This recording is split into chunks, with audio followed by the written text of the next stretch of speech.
questa sera l'acqua della laguna tocca quella del mare.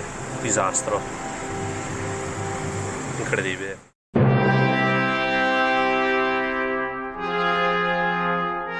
Apocalisse a Venezia. Si intitola così il documentario realizzato dal gruppo Media Nord-Est che ripercorre le tappe della devastante Acquagranda del novembre 2019.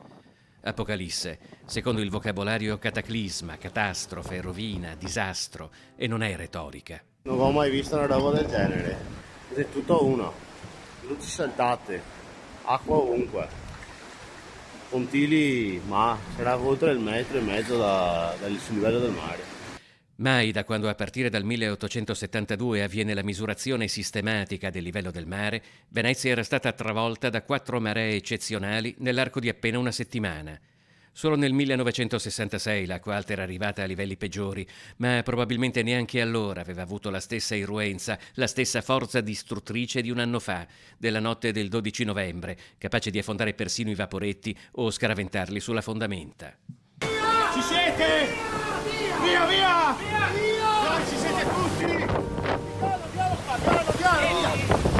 Un disastro che aveva colpito tutta la costa veneziana, con mareggiate e allagamenti a Jesolo e a Caorle. A Chioggia il livello dell'acqua aveva sfiorato i 190 centimetri.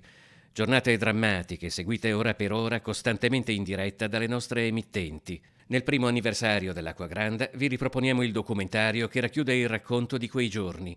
Un racconto composto da tutte le immagini e dalle tante testimonianze raccolte sul campo dai nostri inviati.